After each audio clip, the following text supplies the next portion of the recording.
it's Lynn here. I hope you're having an incredible day. Now welcome to part 3 of our houseplant and cacti and succulent plant update. And if you haven't seen part 1 or 2, links will be down below to parts 1 and 2. Do check them out because I'm putting this video into 3 parts, so it's not going to be so long and it's going to be easier for me to render the video also. And before I say anything else, big thumbs up to my wonderful fiancé Hansi, who is behind the camera filming me at the moment. Brilliant, because I got my hands free.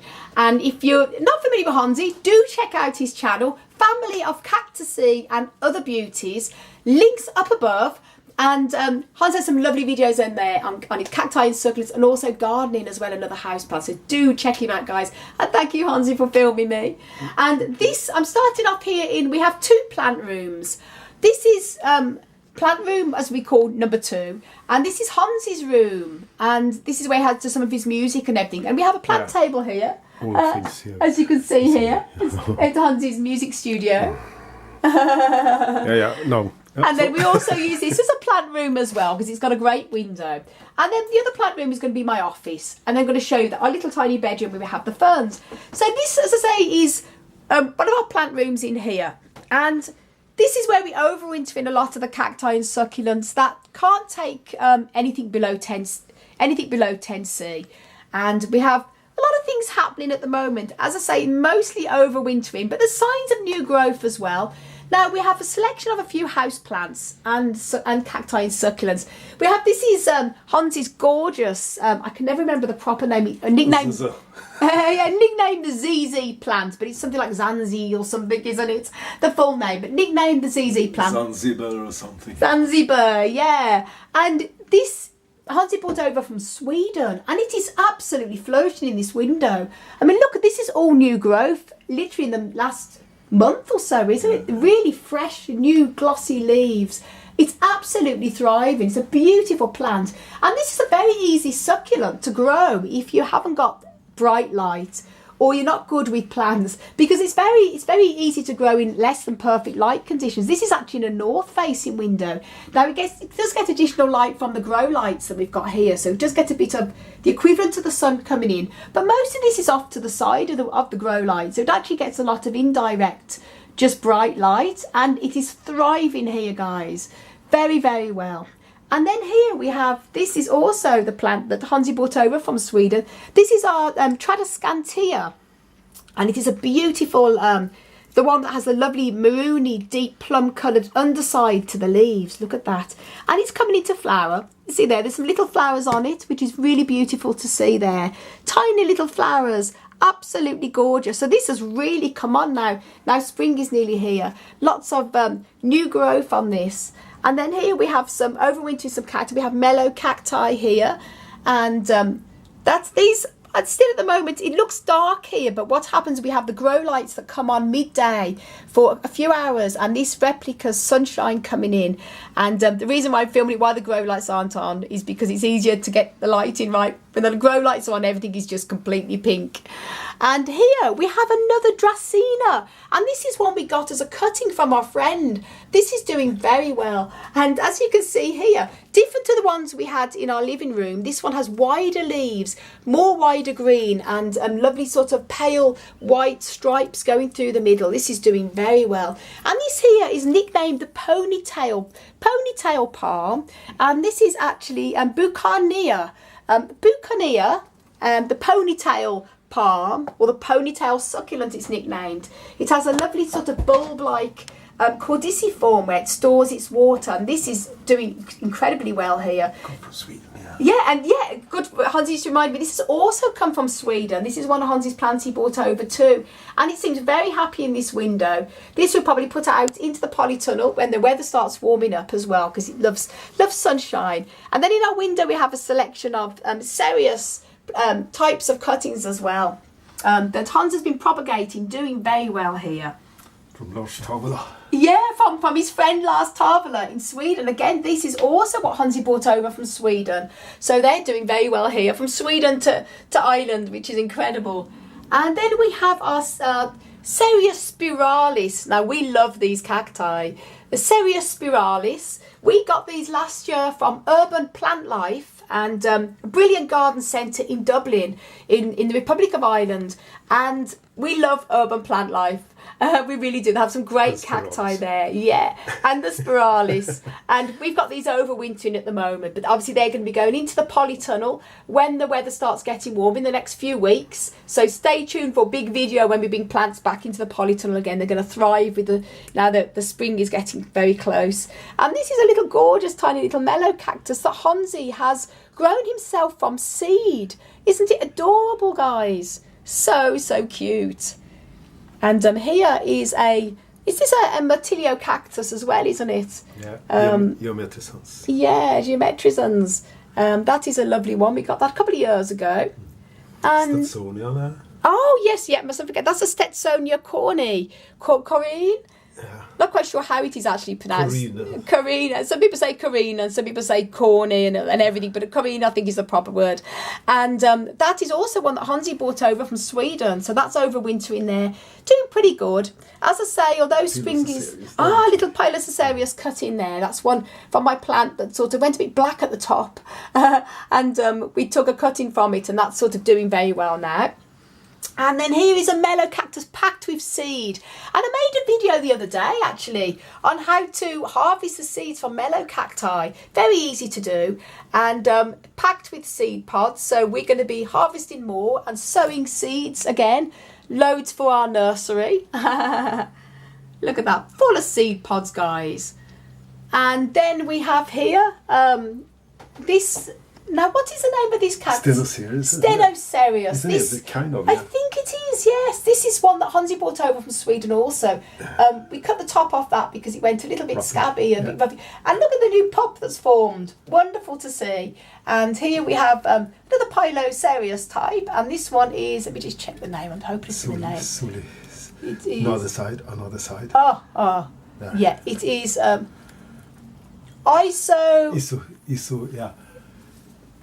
Isolotocereus. Yeah. Wow, what a name. Isolotocereus, yeah. Yeah. Exactly. It's wonderful. I'm glad Hansi can pronounce them better than me. And this one, this is a Sansevieria. Absolutely amazing. Recently, a few months ago, we got this one from IKEA. So it's a recently new addition, but it's already coming into growth. Wonderful. And then we have some Cylindra puntia here. This one here is can't remember the name of this plant now. This is also one we got as a cutting. And this one is, these are seedlings of Stapelia. That our beautiful friend Olga from Olga's Dreamland gifted us the seeds, and this is doing very, very well. And this is an Apuntia seedling, an interloper that jumped in there, but we sort of seems happy growing with all the Stapelias. And this is an absolutely beautiful Stapelia cristata, and this was gifted to us by our other beautiful friend Nelly from Collection of Unseen Nature. Absolutely beautiful. Seems to be thriving here in the window and under the grow lights. So that is an absolutely beautiful Stapelia, and it's all nice and furry too. More Stapelias in the window there, different types. Hirsuta there. Yeah, hirsuta, Stapelia hirsuta there. And the reason why we bring them in is we had them, I think, in the polytunnel last year. They didn't do too good, so better off to be kept a bit too warm in the house than in the polytunnel, I think. And then I have a, pardon me this nasty cough, a Houdia in the window. Houdia Gordoni, I think it is, yeah. And that is overwintering there in the window. Now, this is exciting, guys. I'm going to let Hansi show you here. We have these two are Perescias, and Perescia Godseffiana cacti. And Hansi brought these over from Sweden. And mother plants. The mother plants we made a few cuttings from these two plants, and they're thriving. I have some also in my plant room. But look at that, guys, new baby leaves coming on them. Lovely pink, beautiful baby leaves. And it's lovely to see the signs of spring on these two wonderful Perescias. Perescia cacti are very unusual in the sense they actually do resemble more like normal type of plants, I should say, more like rose bushes. But they are, believe it or not, 100% cacti because they have areoles and they have spines. Yeah. And lovely to see all the new growth on them, so that's a good sign the spring is here. So beautiful to see.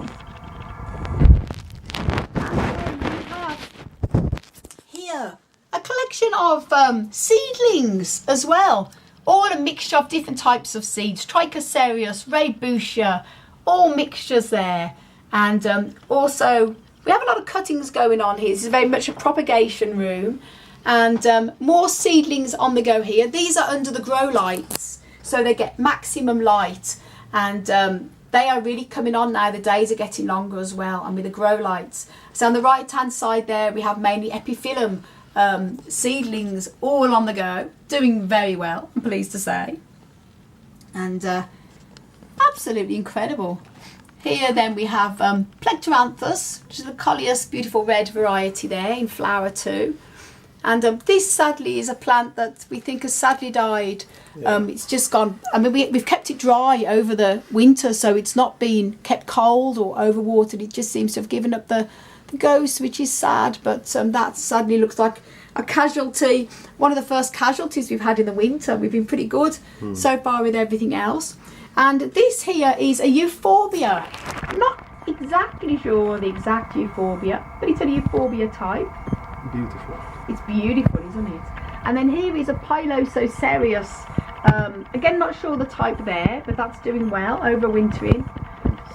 Come from Sweden also. This is also one of Hansi's he brought over from Sweden as well. And this beautiful Cactus hybrid is also one that Hansi brought over from Sweden. And Cacti are normally pretty cold hardy, but we decided to overwinter this indoors because it's extremely special, because it is a hybrid and it has beautiful orange flowers in the summer. And we're hoping, it didn't flower last year, but we're hoping it's going to flower this year, hopefully. And then here we have a little string of hearts plant. And this is beautiful. This was a cutting that George and Francisco gifted us. Absolutely beautiful, beautiful plant here. And it has been flowering as well in little flowers, which is really, really lovely to see. And there we have some ginger here in the pot. And then here we have some more begonia cuttings. These are going to be given away. Yeah, begonia picta, and little flowers there. So they're going to be gifted away, and also some for our nursery as well. And then that's pretty much it, isn't it? We've got this patchy podium here overwintering. And we have some cuttings here that we've got. It's starting to send out new growth. Look at that now. Wonderful to see. And then we have some, these are Consolea cacti, just similar to a puncher, cuttings, and another Cacti Cactus cutting. We've got them in toilet roll because it keeps them upright and it helps them to send out, to dry out. And then last but not least, we have here Pulchima, commonly known as, Euphorbia pulchima, commonly known as the, what's the most common word for it now? Poinsettia. Sorry, my mind has gone. Poinsettia. That's what it's called. Christmas star. The Christmas star, the Christmas plant. But Euphorbia pulchima is commonly known as poinsettia. Still in lovely red. It's the second year now for this. Yeah, second year. It's still in lovely red flower bract. And that's pretty much it. The bracts are falling off there. And then this one is also from Nelly, from Collection of Unseen Nature. A lovely little Sansevieria, a whale fin. It's a little baby one, and it is one that's part of the rhizome that came away, and we planted the rhizome, not sure what was going to happen, and it's sent out to shoot, and little baby whale fin. Gorgeous, and a lovely big Stapelia there. Yep. And and this is also the one that Nelly gave us here. This is a Sansevieria here, absolutely beautiful. So it grows really well under the grow lights. Very, very good as well. And that's it. That's the Consolea. And that's the Consolea, yeah. The main tree. Absolutely beautiful. Look, that's the big mother plant. And this is a rescue.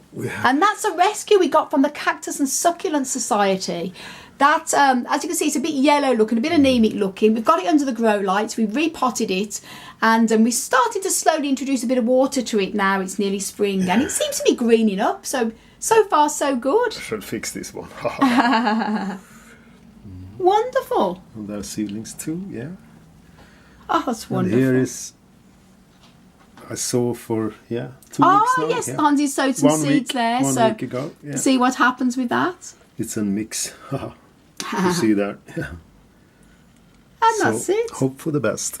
So guys, that is here, and I'm going to show you the bedroom with the ferns. Now guys, I'm in our bedroom, and we only have a tiny bedroom, but it's still great for plants. And this is what we call our little fern room, because it's a north facing room, but it has a lovely bright window, perfect for growing ferns. And this here is our Nephrolepis exaltata, and it is absolutely thriving here. We have it on a lovely plant stand, and this was actually Hansi's that he brought over from Sweden. It's a family heirloom. Absolutely it's an beautiful. oil lamp. It's an oil lamp. Rest of an oil lamp. Yeah, and it was perfect for using to put the plant, use it as a plant stand. Look at that, it's absolutely beautiful. Got little birds on it. Majolika, yeah. Oh, it's so beautiful. And the little legs on it as well. It's gorgeous. And this gives it a bit of height. So this Nephrolepis thrives here. Absolutely does so well in this, near this window. And then we have a few other Nephrolepises, different types. Now this Nephrolepis is the one, I'm not sure of the exact type of this, but it's the one that has wider leaves. And this does very well in this corner here. We have it under a little crystal next to it. Seems to be a nice little spot for it. And then here we have another Nephrolepis as well. And I think these two are pretty much the same type. They look similar to appearance to the exaltata, but believe it or not, they are actually different types. This one has more sort of pointier leaves, and this one is more wider. And also the edges of these leaves, I'll just show you, have almost like a little frilly lace going around it. See, the edging of them are going sort of almost curly, sort of, what's the word to use, little different edging to it, as this one is more smoother. And then this one is called the button fern.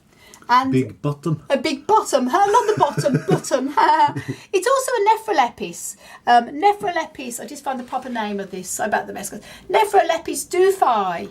And it's nicknamed the button fern, button Nephrolepis, because it has little tiny round little leaves on it instead of the big elongated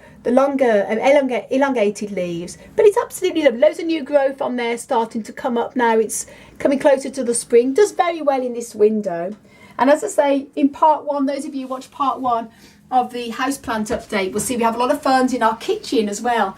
And this is the second load of ferns we have here in our bedroom. And the reason why we have this going over the radiator is obviously because we have to heat our house. So we keep the radiator on because we want the place warm, but we put this piece of wood over it so the heat shoots outwards, but it keeps the heat from going on the ferns, because ferns like humidity. They don't like to be kept dry. So if you've got them in central heated flats and apartments and houses, they tend to dry out. And as you can see, that's what's happened there, because of it's close to the radiator coming up, and it does dry out. We mix these with rainwater every single day. But it's sometimes impossible in the winter not to have the heating on. You need warmth. But these particular plants, ferns, do like humidity. So this just helps by keeping this over the radiator. It sends the heat out and stops as much heat going up to the plants as possible. There's a good little tip there. As long as you're using wood that's not going to set on fire, and you're using it on these type of radiators that are water filled and not ones that gives off the heat like electric heating. You never should cover them type of radiators for safety reasons. So guys, that is the end of part 3. I was actually going to do this video in 3 parts, but I've got my office grow room to do, and there's a lot of plants in there, so that's going to have to be a separate video again. So I'm going to do part 4 after this video. So I hope you enjoyed parts 1, 2, 3 and 4, and then stay tuned for part 4, and that is going to be the last of this series of videos, guys. And I'll obviously be putting all these videos on at the same time, so you'll know what's happening. But come and join me now for part 4, and I'm going to show you my office and all the cacti and succulents and houseplants in there. So guys, thank you so much for watching, and thank you, Hansi, for filming me. I'm going to send you loads of love, heaps of happiness, and tons of plant power. As always, from across the Emerald Isle, and go and watch part 4, guys.